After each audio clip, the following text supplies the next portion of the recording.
कि एक दर्दनाक सड़क हादसा हुआ और उस हादसे में 2 बेटियां और एक बाप छत से नीचे आ गिरे। मुस्तफ़ाबाद जो कि नॉर्थ ईस्ट ज़िला का इलाका है और वहां पर एक बेटी जिसकी उम्र महज 8 साल की सफ़िया, उसकी मौत हो गई, जबकि बाप लगभग 30 से 35 साल के बीच में असदुल्ला सैफ़ी, उनकी भी मौत हो गई। बेहद दुख की ये खबर है। और एक बेटी जो है उसके छत से नीचे गिरने की वजह से फ्रैक्चर आ गया, पैर टूट गया, हाथ में चोट है। फ़िलहाल मैं आपको दिखा दूं ये तस्वीर, उनको उनके आखिरी आरामगाह लेकर के जा रहे हैं। ये मुस्तफ़ाबाद की तस्वीर आप लोग इस वक्त हिंदुस्तान लाइव पर देख रहे हैं। 2 जनाजे हैं एक साथ, एक बेटी का जनाजा है और पीछे बाप का जनाजा है। बेहद गम का माहौल है पूरे इलाके में।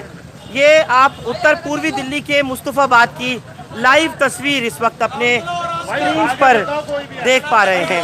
आगे ये बेटी है सफ़िया और पीछे है बाप असदुल्ला। मैं आपको लाइव दिखा रहा हूँ ये तस्वीर और मैं ये भी आपको बताना चाहता हूँ कि जो हादसा ये हुआ है उसके मुतालिक पता बिल्कुल भी नहीं चल पा रहा कि आखिर छत पे से किस तरह से गिरे या कैसे स्किड हुए। अचानक से 2 बेटियां और फिर बाप भी नीचे छत से आ गिरे। एक अजीब यहाँ का इस वक्त में मंजर है। लोग जो हैं वो बहुत गमज़दा हैं और मैं ख़ास तौर से ये बात भी आपको बताना चाहता हूँ कि ये जो हादसा है ये अपने आप में कई सवाल खड़े करता है कि किस तरह से बाप के साथ 2 बेटियां छत से नीचे आ गिरी, किस तरह से उनकी फिर मौत हुई। आनन फानन में उनको अस्पताल ले जाया गया था जहां डॉक्टर्स ने बाप असदुल्ला को और बेटी जो बड़ी बेटी है सफ़ी साल की, जिसका ये आप आगे जनाजा देख रहे हैं, उसकी डेथ डिक्लेयर कर दी थी। जबकि जो छोटी बेटी है जुनैरा वो इस वक्त ज़ेर इलाज है, फ़िलहाल घर पर है। और ये हर कदम बढ़ कर के अब कब्रिस्तान मुस्तफ़ाबाद की तरफ जा रहा है। क्या हुआ था कुछ पता है तो बताएं। हाँ बताइए। रात के तकरीबन 11:30 बज रहे थे। हाँ। तो घर पे हम बैठे थे, खाना खा रहे थे। उस टाइम एकदम एक चीख पुकार, एकदम रोल मचा एकदम मोहल्ले में। एकदम घर से एकदम भागते हुए आए सारे भाई। तो चारों तरफ से पब्लिक आ रही थी। उनके घर के नीचे देखा तो 2 बच्चों की नीचे पूनम खान में हालत ख़राब थी। मतलब 2 बच्चियां जो असदुल्ला की बेटियां हैं, जुनैरा और सफ़िया, वो खून में पड़ी थी। खून में पड़ी थी। एक की टांग टूट गई थी, एक का सर ज़मीन में लगा था। बेहाल, बहुत बुरा हाल हुआ। खून देखा नहीं गया हमसे भी। तो फिर आप लोग जो पड़ोस के रहने वाले हैं, आप लोगों ने क्या किया? फिर जी हमने उन्हें बच्चों को जैसे भेजा गया वहाँ से, एकदम उनके वालिद साहब एकदम ऊपर लटक गए। हाँ। एकदम ऊपर से जो गिरे नीचे, तकरीबन इतनी 12:30 बज रहे होंगे। 5-7 मिनट का गैप मिला। थोड़ा सा गैप बना दो, हल्का सा गैप बना दो। 5-7 मिनट का गैप मिला उन्हें। 5-7 मिनट बाद वो कूदे अपनी बच्ची के बाद। अच्छा। हमने रोकते रहे, भाई रुक जाओ रुक जाओ, वो नहीं रुके। तो मदरसे वाले असद भाई थे एक और, आगे तो साइड हो जाओ। मदरसे वाले असद भाई थे एक और, आप इधर आओ। तो उन्होंने रोकने की कोशिश करी तो वो उनके ऊपर ही आगे गिर गए। उनकी भी हालत ख़राब हुई, इन्हें भी हॉस्पिटल ले आ गया। इन्हें उठाया, मैंने खुद अपने हाथों से उठाया है।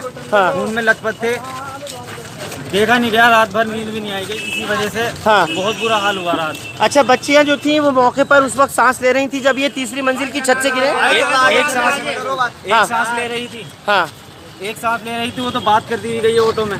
एक सांस ले रही थी। हाँ, जिसकी टांग में फ्रैक्चर आया है। हाँ हाँ हाँ। इनके कोई परिवार का मैं दिखा दूं, ये आपको दोनों बाप और बेटी का जनाजा इस वक्त में आप लोग देख रहे हैं। पीछे बाप का जनाजा, आगे बेटी का जनाजा। बाकी बड़ी दुखदाई बात है। और जिस तरह से ये बता रहे हैं, क्या नाम है आपका? मोहम्मद अबूजर। अबूजर। लेके कौन से हॉस्पिटल गए थे? जीटीबी ले गए थे जी हम। जीटीबी लेके गए थे। ये 3री मंजिल की छत थी जहाँ से गिरे हैं? हाँ, 3री मंजिल की छत थी, सबसे ऊंची वाली इनकी। हाँ। ऊपर से एकदम कूद गई।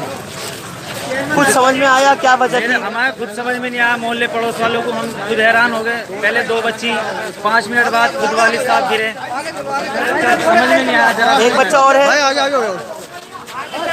बच्चे और हैं इनके?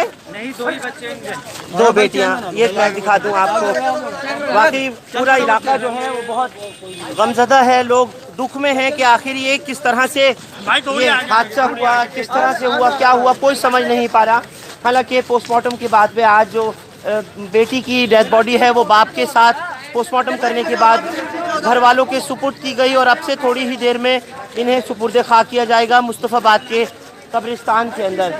लेकिन सवाल वही है कि ये अचानक ये हादसा हुआ कैसे, या फिर कोई और दूसरा कदम उठाया गया है, क्या वजह थी। हालांकि ये भी बता दूं, असदुल्ला सैफ़ी जो हैं वो इलेक्ट्रिकल शॉप थी इनकी, बिजली की दुकान है इनकी, इलेक्ट्रिकल अप्लाइंसेस की शॉप है जहाँ पर ये काम किया करते थे। घर भी अच्छा खासा है, यानी साहिब हैसियत हैं। ऐसा भी लोगों ने मुझे बताया कि कोई किसी तरीके की माली परेशानी की कोई बात नहीं थी, कोई तंगी नहीं थी।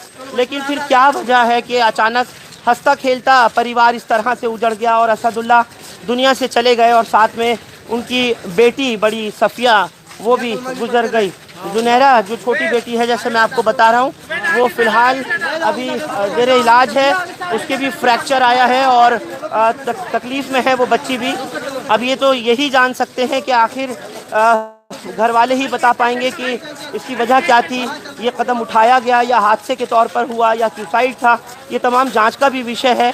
हालांकि इस वक्त की तस्वीर जो मैं आपको दिखा रहा हूँ हिंदुस्तान लाइव पर, ये कब्रिस्तान मुस्तफ़ाबाद की तरफ आगे बढ़ रहे हैं और 33 फुटा ईदगाह रोड से जनाजे दोनों बाप का भी और बेटी का भी यहाँ से जा रहा है। जैसे मैं आपको कह रहा हूँ कि आर्थिक स्थिति इनकी मजबूत थी, घर से कामकाज से बहुत पैसे वाले थे, मजबूत थे, फाइनेंशियली स्ट्रॉन्ग थे। लेकिन फिर क्यों इस तरह का ये हादसा पेश आया या ये कुछ ज़बर खुद किया गया है, ये तमाम अभी बातों पर से पर्दा उठना बाकी है। पुलिस को कल ही सूचित कर दिया गया था। जिस वक्त यहाँ मौके पर पुलिस पहुँची थी, इनकी रिहाइश के तीसरा फ्लोर की वो छत है जहाँ से बेटियाँ दोनों गिरी, सफ़िया और जुनैरा, और वहीं से असदुल्ला सैफ़ी भी नीचे आ पड़े थे। तो उसके बाद जब पुलिस को इत्तला दी गई कंट्रोल रूम पर,